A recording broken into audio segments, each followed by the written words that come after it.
CI Nagaraju అరెస్ట్కి రంగం సిద్ధం చేశారు పోలీసులు. ఇక Vijayawada city state police guest house లో సిట్ బృందం ఉంది. ఏపీఎస్పీ స్పెషల్ ఫోర్స్ ని రంగంలోకి దింపారు సిట్ అధికారులు. డీజీపీ హరీష్ గుప్తా వారితో భేటీ కాబోతున్నారు. ఇక ఇంటెలిజెన్స్ చీఫ్ మహేష్ చంద్ర లడ్డా సిట్ బృందం వీరంతా భేటీ కాబోతున్నారు. విజయవాడ పోలీస్ గెస్ట్ హౌస్ నుంచి సాయి కృష్ణ కేసుని మరింత లోతుగా దర్యాప్తు చేయబోతోంది సిట్ బృందం. ఇక సాయి కృష్ణను లాకప్ డెత్ చేశాడని, సాక్ష్యాధారాలు ధ్వంసం చేశాడని నాగరాజు పైన ఆరోపణలు కూడా వినబడుతున్నాయి. సిట్ బృందం ఈరోజు డీజీపీతో ఇంటెలిజెన్స్ చీఫ్తో భేటీ కాబోతోంది.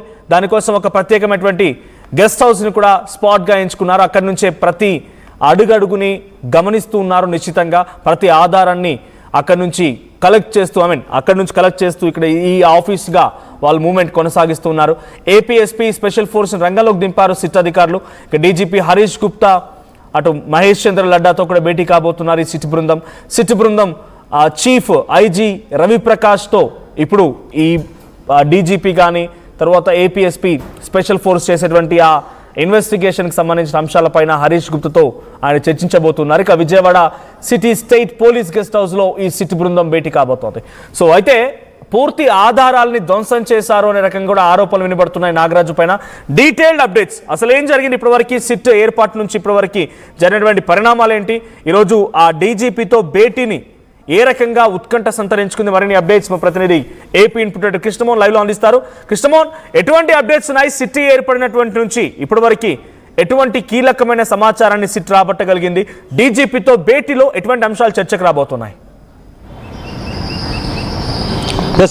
మన సిట్ కొంత వేగంగా దర్యాప్తు అయితే జరగబోతుంది. మనం చూసుకుంటే సిట్ ఎక్కడో సిపి ఆఫీస్లోనో లేకపోతే కృష్ణదంకలకు నిన్న దాకా చేసిన వ్యవహారాలను ఫుల్ స్టాప్ పెట్టింది. సపరేట్గా విజయవాడ సిటీలోని పోలీస్ అతిథి గృహాన్ని సపరేట్గా వాళ్ళు తీసేసుకున్నారు. ఇది మొత్తం కూడా సిట్ కార్యాలయంగా మార్చుకున్నారు ఈ కేసుకి సంబంధించి. ఒకవైపు నిన్నటి నుంచి సిట్ చాలా దూకుడుగా వ్యవహరిస్తుంది అని చెప్పాలి. నిన్న దాదాపుగా 11 గంటల వరకు రాత్రి జరిపిన దర్యాప్తులో వాళ్ళు సేకరించిన వివరాల్లో కంప్లీట్గా కృష్ణలంక సీసీ ఫుటేజ్ మొత్తం కూడా మాయమైంది అనేది గుర్తించారు. ప్రధానంగా మే 1 నుంచి జూన్ 1 వరకు ఆల్రెడీ కోర్టు ఒక మాట చెప్పింది, ఖచ్చితంగా దీనికి సంబంధించిన సీసీ ఫుటేజ్ భద్రపరచాలని. వాళ్ళు సిట్టు వచ్చిన తర్వాత అసలుకి 1 ఇయర్ పాటు స్టోరేజ్లో ఉన్న సీసీ మొత్తాన్ని కూడా డిఆర్లో కావచ్చు లేకపోతే అక్కడున్న హార్డ్ డిస్కుల్లో వీటన్నిటిలో కూడా దాన్ని డిలీట్ చేసేశారు అని చెప్పి నిర్ధారణకు వచ్చింది.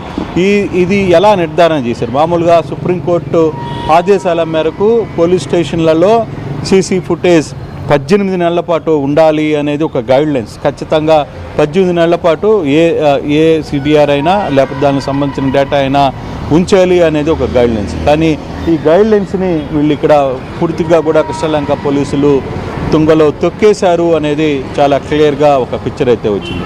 మరోవైపు కొంత ఇంట్రెస్ట్ డెవలప్మెంట్ అంటే ఈరోజు క్యాబినెట్ జరుగుతున్న నేపథ్యంలో ఉదయాన్నే డీజీపీతో చంద్రబాబు హాజరయ్యారు. ఈ కేసు గురించి కూడా ప్రస్తావించిన నేపథ్యంలో సిట్ బృందాన్ని ఆయన క్లియర్గా కలవాలనుకున్న నేపథ్యంలో ఈరోజు జరిగిన అప్డేట్స్ని డీజీపీకి వివరించే ప్రయత్నంలో ఇంటెలిజెన్స్ చీఫ్ లడ్డా కూడా మరి కాసేపట్లో డీజీపీ ఆఫీస్కి చేరుకోబోతున్నారు.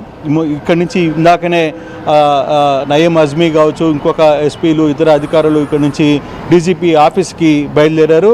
కాసేపట్లో లడ్డా కూడా అక్కడికి చేరుకునే పరిస్థితి అయితే ఉంటుంది. డీజీపీతో ఈ వ్యవహారం మొత్తం మీద అసలు ఏం జరిగింది, ఏం జరగబోతుంది, ఏ అంశాల మీద ఇప్పుడు దాకా తాము సేకరించిన వివరాలు ఏంటి అనేది.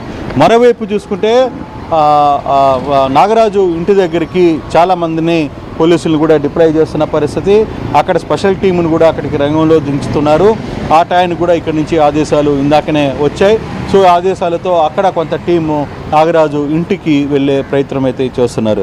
ఈరోజు నాగరాజుని ఎటువంటి పరిస్థితుల్లో ఆ ఇంటి నుంచి తీసుకుని వచ్చి ఈ పోలీస్ అతిథి గృహం దగ్గరికి తీసుకుని వచ్చే ప్రయత్నం అయితే చేస్తారు. మనం వెనకనున్నది పోలీస్ గెస్ట్ హౌస్. ఈ పోలీస్ గెస్ట్ హౌస్ దగ్గరికి తీసుకురాబోతున్నారు.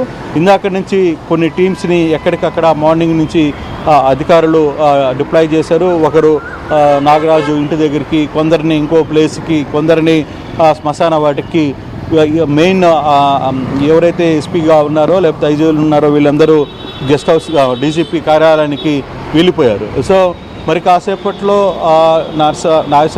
నాగరాజుని ఇక్కడ తీసుకురావడం, తర్వాత డీజీపీ ఆదేశాలు ఏంటి, ఏ విధంగా ఈ కేసుని ముందుకు వెళ్ళాలి. దీంట్లో చాలా ఇంట్రెస్టింగ్ థింగ్ ఏంటంటే సంవత్సరం రోజుల పాటు సీసీ ఫుటేజ్ లేదు అని తెలుసుకుంటే ఇప్పుడు దాకా అది ఉన్నతాధికారులకి తెలియలా. అసలు ఈ అవసరంలో ముందుకు ఎందుకు పోలేకపోయింది, ఎస్బీ ఎందుకు ఈ ఆహారాన్ని సేకరించలేకపోయింది అనే ఒక చర్చ పెద్ద ఎత్తున జరుగుతున్న పరిస్థితి. సో ఈ యాంగిల్లో ఈ కేసుని సంబంధించి కొంత లోతైన విచారణ జరగాలి. ఇంకో ఇంట్రెస్ట్ ఏంటంటే అసలుకి బాడీ మాయమైన కేసులో కూడా కొంత కీలకమైన ఆధారాలని ఆర్టీవీ సేకరించిన పరిస్థితి అయితే ఉంది. కృష్ణలంక పోలీసులు క్లియర్గా దానికి సంబంధించిన డేటాను ఇచ్చే ప్రయత్నం చేశారు. వాళ్ళు పోలీసులు మున్సిపాలిటీకి 2 మృతదేహాలని దొరికినట్టుగా 2 మృతదేహాలని పంచనామా చేయండి, అంటే తగలబెట్టండి అని చెప్పి వీళ్ళ నుంచి SHO వాళ్ళకి రాశారు ఒక లేఖ. ఆ లేఖ ఆధారంగానే 2 మృతదేహాలని 23వ తేదీన రాత్రి అక్కడ భద్రపరిచారు. తర్వాత 24న దహనం జరిగిపోయి. అయితే ఇక్కడ జరిగిన దాంట్లో ఏదైతే ఈ కేసులో మృతదేహాలకు సంబంధించిన కేసుకు సంబంధించిన డేటా ఎంట్రీలో ఒక మృతదేహం మిస్ అయింది. అంటే దాని డేటా ఎందుకు ఎంట్రీ చేయలేదు అనేది ఇప్పుడు ప్రధాన ప్రశ్న. ఎందుకు ఎంట్రీ చేయలేకపోయారు, ఎందుకు ఈ వ్యవహారాన్ని నడపలేకపోయారు అనేది కొంత గట్టిగా ఈ వ్యవహారాన్ని మరింత లోతుగా పోలీసులు మొదటి నుంచి ఇప్పటి వరకు సిఐ నాగరాజు చుట్టే ఈ విచారణ లేకపోతే ఆధారాలు సేకరించే పని జరుగుతోంది. కానీ నాగరాజు ఒక పోలీస్ ఆఫీసర్, సాయి కృష్ణ ఒక గతంలో క్రిమినల్ రికార్డు ఉంది, క్రిమినల్గా అరెస్ట్ అవ్వడం బయటకు రావడం జరిగింది. ఈ ఇద్దరి మధ్య నిజంగా అంతటి వైరం ఉండి నాగరాజే హతమార్చేటువంటి స్థితి ఉంటుందా, లేదు నాగరాజు వెనుక ఇంకేదైనా ఎక్స్టర్నల్ శక్తులు ఉన్నాయా అనే కోణంలో కూడా ఏదైనా విచారణ జరుగుతుందా? ఆన్ బిహాఫ్ ఆఫ్ నాగరాజు ఎవరైనా చేయించుంటారా? బ్యాక్ ఎండ్లో నాగరాజు వెనక ఇంకెవరైనా ఉండే అవకాశం ఉందా? ఇటువంటి కోణాల్లో ఏదైనా ఇన్వెస్టిగేషన్ జరుగుతుందా?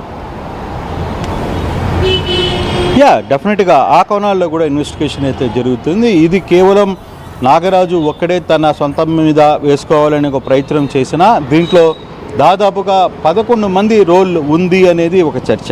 ఓకే, అయితే దీని వెనకాల ఇంకేమైనా అవుట్ సైడ్ ద బాండ్ దీంట్లో అక్కడేం జరిగింది అనేది కూడా కొంత పోలీసులు ఇన్వెస్టిగేషన్ జరుగుతుంది.